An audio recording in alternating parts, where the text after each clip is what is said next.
ये मेरे ख्याल से आप जो ये सवाल पूछ रहे हैं, हम लोग 4 साल से इस अभियान से जुड़े हुए हैं और ये बहुत ही मतलब समझ लीजिए बहुत देर से आप ये सवाल पूछ रहे हैं। जन स्वराज से जुड़ने का सबसे जो मेन मकसद ये है कि देखिए हम लोगों की जो अपनी होश और याददाश्त है, हम लोग जो जिस उम्र में हैं अभी, हम लोगों ने लालू जी के भी 15 साल के राज को देखा है और नीतीश जी के भी 20 साल के राज को देखा है। और हम लोग ऐसा नहीं है कि कोई पैदा हुए और यहीं रह गए और यहीं मतलब कुएं के मेढक है नहीं। हम लोगों ने दुनिया देखा है, हम लोग बाहर पढ़ाई किए, हम लोग बाहर देश विदेश में नौकरी किए, जॉब किए, तो हम लोगों को समझ में आता है कि बिहार को कहाँ होना चाहिए था।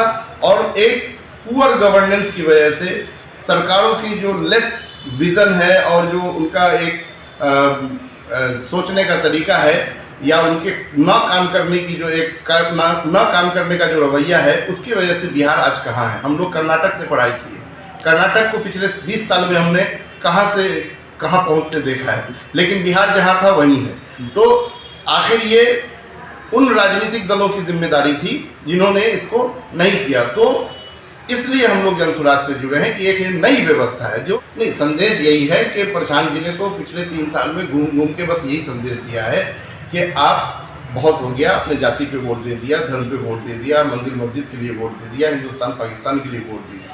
एक बार अपने बच्चों के लिए जगिए, अपने बच्चों के भविष्य के लिए जगिए। बेहतर कोई विकल्प होता है तो जनता उसको चुन सकती है, उसमें कोई बुराई नहीं है, लेकिन हम लोगों को तो अभी प्रशांत जी से अच्छा विकल्प कोई नजर नहीं आ रहा। युवाओं के लिए संदेश है कि भाई एक बार आप लोग हमारे ऊपर भरोसा कीजिए और आप अगर मान लीजिए बहुत पढ़े लिखे हैं तो भी आपको पलायन करना है, आप पढ़े लिखे नहीं हैं मजदूरी करना है तो भी आपको पलायन करना है। तो आखिर कब तक आप पलायन करेंगे? दूसरे राज्यों में जाएंगे, वहाँ बिहारी होने का आप ताना भी सुनेंगे, वहाँ मजदूरी भी करेंगे, नौकरी भी करेंगे। तो आप एक व्यवस्था यहीं बनाइए, अपने बिहार में बनाइए और यहीं पे हम लोग इसको सारी व्यवस्थाओं युवा पलायन चुनावी मुद्दा मुझे तो नहीं लगता कभी किसी ने बनाया है। ये तो हम लोग पहली बार बोल रहे हैं। चुनावी मुद्दा पहले क्या होता था कि अगड़े को रोकना है तो पिछड़े को वोट दो, पिछड़े को रोकना है तो अगड़े को वोट दो, लालू जी के डर से भाजपा के डर से लालू जी, यही तो हो रहा था।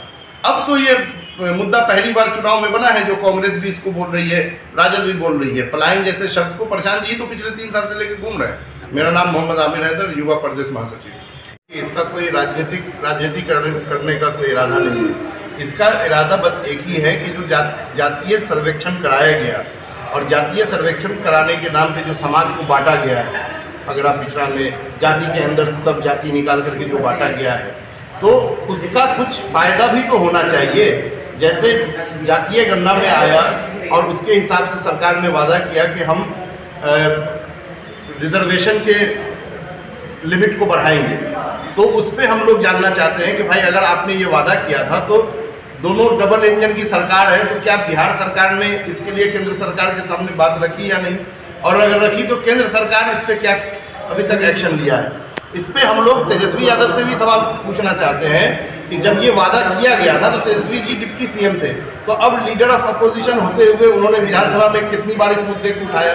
तो हमारा इसको राजनीतिकरण करने का इरादा नहीं है। हम ये चाहते हैं कि अगर जातीय सर्वेक्षण हुआ है तो उससे क्या फायदा हुआ समाज को, या सिर्फ समाज को बांट के वोट लेने का था, इसको हम लोग उजागर करना चाहते हैं।